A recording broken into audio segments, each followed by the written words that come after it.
हाम्रो ऐसेलुखरको बजार चाहिँ यही हो। पहिला चाहिँ धेरै ठुलो यता चाहिँ सुजहरू रहेछ सुजहरू। यो चाहिँ के को भवन हो? केही छैन रित्तै छ। बजारकै भवन हो। ए बजार व्यवस्थापनको चाहिँ यहाँ रहेछ। ए यहाँ भदाइनीहरू पनि यहीँ हुनुहुँदो रहेछ। खै के किन्नु हो? केरा र मुला भदाइनीले किन्नुभयो। यहाँ सासू मोमो पनि हुनुहुन्छ। केरा र मुला किन्नुभयो अरे। अनि बजो नातिनीले चाहिँ सक्नुभयो।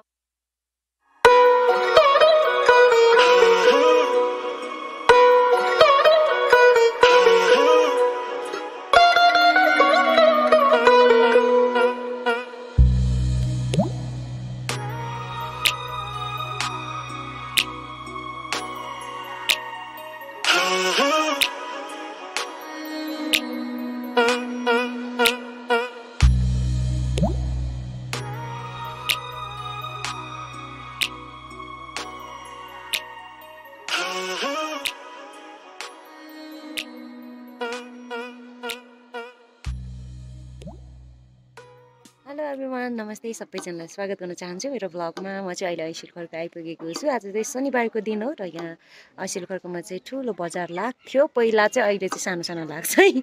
सो म चाहिँ बजार घुम्न आएको छु। बजार चाहिँ उठिसक्यो, लगभग 12-1 पनि बजिसक्यो। जानेछौँ, हेर्नेछौँ बजारमा के पाउँदो रहेछ। अहिलेको बजार कतिको भिडभाड चल्छ तपाईँहरू सबैजनालाई म देखाउँछु। यो चाहिँ ऐसेलुखरको बजार बस्यो हामी।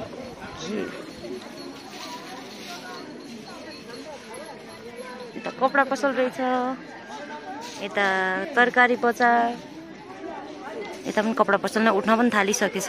आजभोलि त्यो पहिलाको जस्तो लाग्दैन, कम लाग्छ। सो हेर्नु कति लाग्छ त्यो चाहिँ थाहा भएन। यो लाइन चाहिँ तरकारी बजार रहेछ। यता चाहिँ फेन्सी पसल, उता पनि फेन्सी पसल, यता तरकारी, अनि त्यस पछाडि खाद्यान्नकोहरू रहेछ यो बाटोमा चाहिँ मेबी। यता चाहिँ ऐसेलुखरको यो माथि चाहिँ आर्मी ब्यारेक, यो माथिको चाहिँ आर्मी ब्यारेक हो यहाँबाट। अनि पुलिस थाना यहाँ मुनितिर हो, यहाँ परतिर पुलिस थाना, यो आर्मी ब्यारेक, अनि यहाँ चाहिँ बजार। दिदी अनि अब यहाँको चाहिँ मलाई कति बजार रहेछ बजार त म चाहिँ छुइनँ। नरु म छुइनँ। नारु पो त लाई चाहिँ बजार घुम्न जाऊँ दिदी र म चाहिँ। अनि कति राम्रो। Hello baby, high. Cute baby हुनुहुँदो रहेछ, एकदम राम्री। यहाँ चाहिँ खोर्सानीको किनबेच भइरहेको रहेछ, सुकेको खोर्सानी तरकारीको छ। यो अदुवा, ओ गुन्द्रुक, यो चाहिँ गुन्द्रुकको अर्ग्यानिक गाउँको सिमसाग पनि पाउँदो रहेछ। यता चाहिँ तरकारी लाइन, उखु पनि रहेछ, फलफुल पनि बिक्री भइरहेको रहेछ। के लाने? सिलाम रहेछ नि, लाने हो? ऊ सिलाम यहाँ कसरी हो बजु? सिलाम हजुर कसरी हो? गुडी बजाउनु कहाँबाट आउनु भएको बजु? चित्रेबाट आउनु भएको। खिच्नु पर्ने बुढाबुढीको नाम त खिचिहाल्छौँ नि मम्मी, होइन र? कसरी हो सिलाम? 50 रुपैयाँ 100 रुपैयाँ नाना मिलाएर दिन लान्छौँ नि बजार। गुन्द्रुक पनि मिठै छ। हाम्रो दिदीले यहाँ मोल भाउ तौल भाउ सबै गर्दै हुनुहुन्छ। बजुसँग छैन, किन्नु पाउँछ होला नि त, होइन? दिदीले चाहिँ सिलाम किन्नको लागि झोला किन्दै हुनुहुन्छ। झोला किनेर त्यो चाहिँ पर ग्लास चाहिँ, यो पर ग्लास 50 रुपिस रे बजारको सिलामको। हामी चाहिँ किन्दैछौँ। हाम्रोतिर पनि भन्छ त्यही भएर चाखेको अमिलो रहेछ, मिठो रहेछ गुन्द्रुक चाहिँ। फेरि हामी अलिक माथितिर पनि घुम्न जाने भनिरहेको छ, कहाँ बोकेर गइनु लगे त हुने हो। कहिले कहाँ बोक्नु हुने छैन गुन्द्रुक चाहिँ।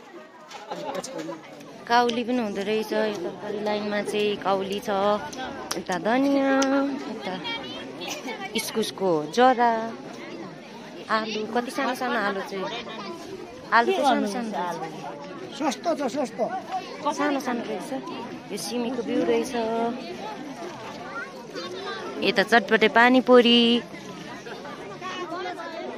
हाम्रो ऐसेलुखरको बजार चाहिँ यही हो। पहिला चाहिँ धेरै ठुलो, यता चाहिँ सुजहरू रहेछ, सुजहरू। यो चाहिँ के को भवन हो? केही छैन, रित्तै छ। बजारकै भवन हो। ए बजार व्यवस्थापनको चाहिँ यहाँ रहेछ। ए यहाँ भदाइनीहरू पनि यहीँ हुनुहुँदो रहेछ। खै के किन्नुभयो? केरा र मुला। भदाइनीले किन्नुभयो। यहाँ सासू मोमो पनि हुनुहुन्छ, केरा र मुला किन्नुभयो अरे।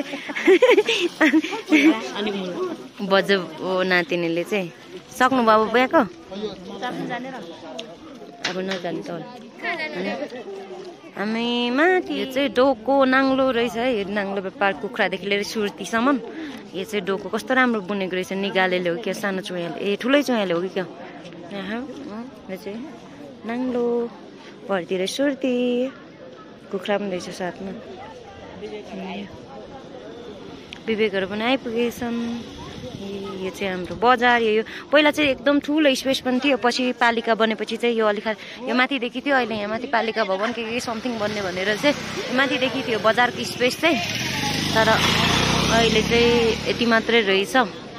अस्ति एकचोटि अलिकति आएको थिएँ म पनि, खासै राम्रोसँग चाहिँ हेर्नु पाएको थिएन। अनि यहाँबाट चाहिँ परतिर मन्दिर बनिरहेछ। अहिलेको बजार चाहिँ यस्तै यस्तै रहेछ।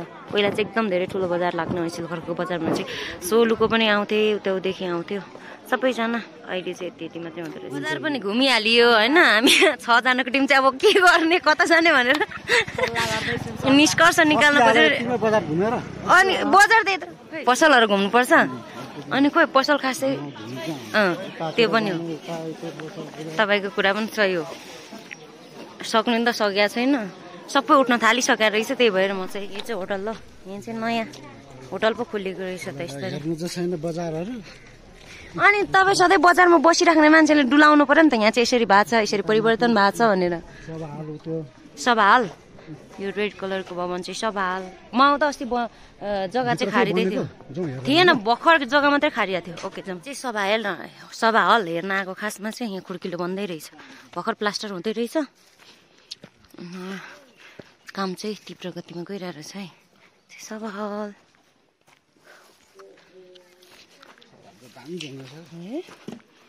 भित्र छैन रहेछ, बनेछ। यहाँबाटै जुम तानेर देखाउँ भने यो चाहिँ सभाहाल रहेछ। काम भइराखेको रहेछ, भित्र जान नपाइने भयो। कताबाट? ए यताबाट मिल्दो रहेछ। आउनु दादा, यताबाट मिल्ने रहेछ नि त। नि जहाँ इच्छा त्यहाँ उपाय दादा। यो चाहिँ सभाहाल एकदम पर्फेक्ट यस्तरी बनेको रहेछ। वाउ, एकदम राम्रो बनिएको रहेछ है। अन्त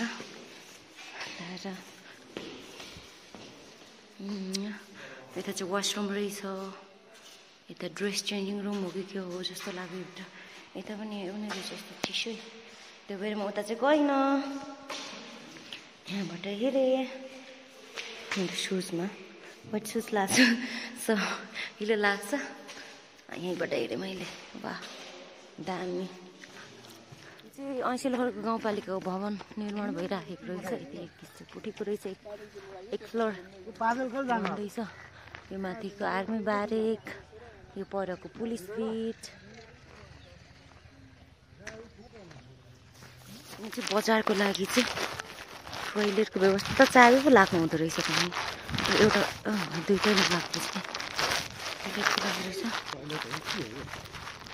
टोइलेट त टोइलेट जस्तै छ, टोइलेट हो क्या बजार। अब हामी चाहिँ अलिक मास्तिरसम्म जान्छौँ, पर्तिर डाँडासम्म घुम्न।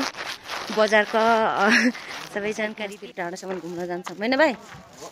तपाईँ पनि रेडी अवस्थामा 6 जनाको टिम। यो जानु चाहिँ जाँदैछ। वेदर यस्तो भएको छ, खासमा झरीले पिटेर एकछिनमा सबैलाई झरीले पिटेर बिजोग बनाउला जस्तो छ। हामी चाहिँ एक डाँडा हिँडेको झरी चाहिँ पर्न आँटिरहेको छ कि झरीले पिट्यो भने हालत कतिको के पम्चर होला भनेर सोचिरहेको छु कि दादा होइन। यहाँ अगाडि नाना चाहिँ जाँदैछौँ। झरी चाहिँ पर्नु लागिसक्यो। त्यो चाहिँ होटल डाँडा हो। पहिलाको भ्लगमा पनि म धेरै अगाडि 5 मिनट अगाडि हो समथिङ अन्तखेरि गुराँस कस्तो राम्रो केटाकेटीहरू चाहिँ खेलिरहेको छ शनिबार सबै छुट्टी हामी यहाँ बसेर हुक्का खाएको होटल आइपुगेछ है यही हो है दादा हामी बसेर हुक्का खाएको चिया खाएको यसरी देउराली डाँडा पुग्न आँटिसक्यो डाँडाले फेरि यता झरी चाहिँ पर्न लागिरहेको छ बट हिँडी चाहिँ रहेको छ अनि अगाडि छन् दिदी र दादा पछाडि छन् भाइहरू हामी चाहिँ बिचमा जाँदैछौँ यति धेरै रिफ्रेसमेन्ट पाइरहेको छ चिसो चिसो झरीले गोद्यो भने चाहिँ रिफ्रेसमेन्ट देखिन्छ दार्जी एकदम कुल लागिरहेको छ हरिसे हाम्रो मम्मी बाबाहरू दादाहरू चाहिँ पहिला चाहिँ हरिसे आलुको बिउ लिन जाने भनेर आउनुहुन्थ्यो यही रहेछ हरिसे होइन दादा लानुहुन्थ्यो सायद माथिको जिप चाहिँ सोलु सायद पुगेर आयो होला यसरी सानो रोड छ बिस्तारो आइरहेको छ बाटो यस्तो हामी चाहिँ देउराली आइपुग्यो देउराली अस्ति आएर पनि हामीले जुगाले खाँदै भ्लग बनाएको पनि यही ठाउँ हो त्यतिखेर झरी परिरहेको थियो बर्खाको बेला जुगा पनि यति धेरै थियो अब हामी चाहिँ ठ्याक्कै सोलु र खोटाङको सिमानामा आइपुगेछौँ यहाँ बोर्डै छ सोलुखुम्बु जिल्ला दुधकोशी गाउँपालिका थुलुङ दुधकोशी गाउँपालिका रहेछ यो चाहिँ यहाँबाट सुरु सोलु केही पनि नदेखिँदो रहेछ यताबाट खोटाङ यहाँबाट सोलु सुरु यहाँ ठ्याक्कै सोलु र खोटाङको सिमानामा आइपुगेर यहाँ यस्तो ढुङ्गा रहेछ म चाहिँ माथि जानु खोजिरहेको छु कस्तो छ भनेर हेर्नको लागि दिदी पनि पछाडि पछाडि आउँदैछ मुइए पनि एहे ओ वाउ लाली गुराँस त्यसपछि यहाँको ढुङ्गामाथि पसेर हेरेको भ्यू हो यो चाहिँ वाह यतातिरको गाउँहरू चाहिँ के भन्छ थाहा छैन है केही थाहा छैन यस्तो यहाँ चाहिँ ढुङ्गामा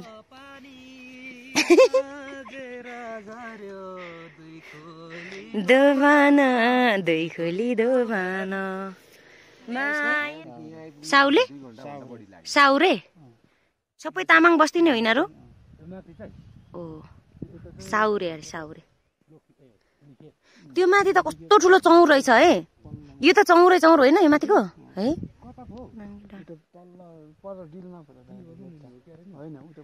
सोलु कता कता हो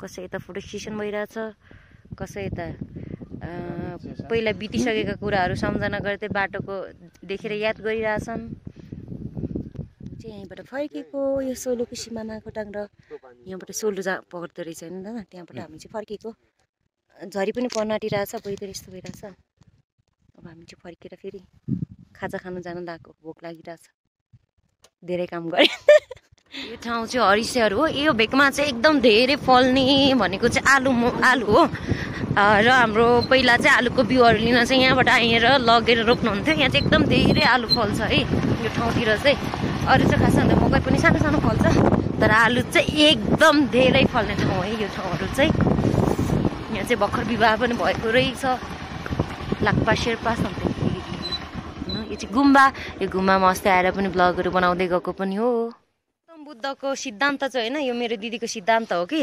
माने घुमाउने मान्छे चाहिँ संसारकै भाग्यमानी पर्छन् अरे है फेरि अनि यहाँ गुम्बामा लडतर्कोले भेटिँदैन नि त एकदम यत्रो लेखमा हामी ओहो मेरो दिदीले माने घुमाउँछिन् अरे माने घुमाउनु पर्यो ल दिदीले चाहिँ संसारकै लकी फिल गर्दैछ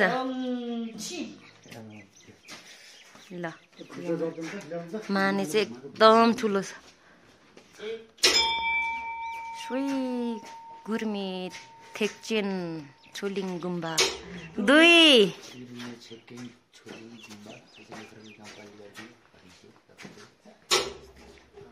3 सबै राई गाउँ जलेश्वरी महेश्वरी के भन्छ दादा यो महेश्वरी प्लट होइन त यो महेश्वरी कस्तो राम्रो चिमाल फुलेको यता दिप्ती काती के भन्छ यो गुराँस उता तल हेर्नु न उता त्यो बिरको त्यो अलिक अर्कै कलर बिचबाट निस्किँदो रहेछ चाहिँ यहाँसम्म जाउँ अनि हामी चाहिँ अब यसरी गर्दा फेरि फर्किएर पुग्न लाग्यो हामी चाहिँ यसरी पसिसक्यौँ कसै पस्ने कसै नपस्ने अरे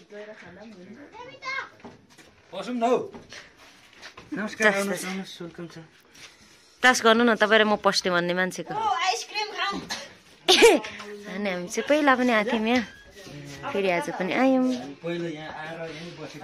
यहीँ बसेका थियौँ हुक्का खाएर गएको थियौँ कफी यो चाहिँ हाम्रो चिकन फ्राई हो तर नुन चाहिँ यहाँ बब्बाल बसेछ र यसरी मुरै लाएर नुन कम गर्ने आइडिया हुँदैन त्यही भएर नुन कम गर्ने आइडिया उहाँको फेरि दादाको नुन कम गर्ने आइडिया चाहिँ अनि यसरी लाएर खाँदैछौँ साँच्चै जिप्रै प्यारेर गरिदिएर नुन भएर अघि चाउमिनमा पनि अलिक बेसी भएछ अहिलेको अब खाजा खायौँ अनि त्यसमा चाहिँ नुन चाहिँ कडा खाइयो खाजामा खाजा चाहिँ एकदम नुन चाहिँ लास्टै कडा थियो कडा त्यही भएर अनि खाएर अब चाहिँ खाजा खाएर हिँडेको 5 बजी कति बज्यो 4 बज्यो ठकठक डाँडामा म चाहिँ जाडो भएर हाम्रो रमेश दादाको हेलमेट लगाइरहेको छु कि चिसो एकदम भएर अनि अरू साथी चाहिँ उता कुदिरहेछन् हामी चाहिँ यता आइरहेछौँ फर्किन्छन् फर्किँदैन आइरहनु है दादा हामी चाहिँ यता पछि उनीहरू चाहिँ एकछिनपछि फर्किने एकछिन गफसफ गरेर बाई बाई एभ्रिवान आजको शनिबारे बजार इसेलखरको शनिबारे भराइ चाहिँ यस्तै भयो अब चाहिँ हामी फर्केको सबैजनालाई बाई बाई यता फेरि नाचिरहेको बाई बाई